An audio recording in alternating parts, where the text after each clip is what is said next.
цаана хөхтөдөө надын олограад бүгдээрээ гүнж ба давсгийна.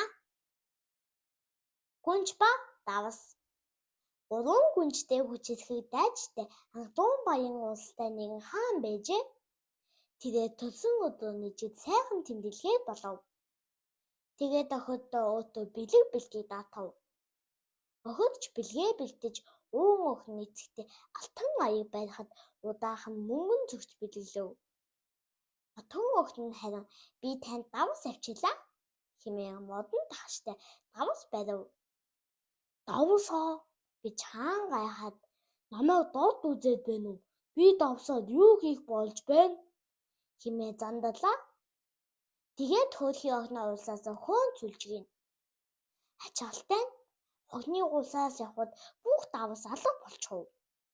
Эхэндээ хаан хоолой давсгүй амтгүй байна гэж гомдож байсан бол сүүлдээ давсны дутагдлаас болж өвчин хөтөл тусав. Ингэж байж л хаан ямар том алдаа хийснээ ухаарав. Тэгээд охиноо эргүүлэн дуудав. Охиныг ирмэгц давс дахин төглөө. Хаан охиноо угтаж аваад ухаангүй аригаа өөрчилж үл шүү.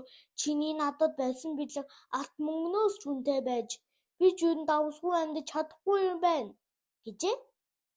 Энэ өдрөөс эхлэн хаан алт эрдэнэс жүнтэй зүйл амьдрал зөндөө буйг ухаасан гэдэг.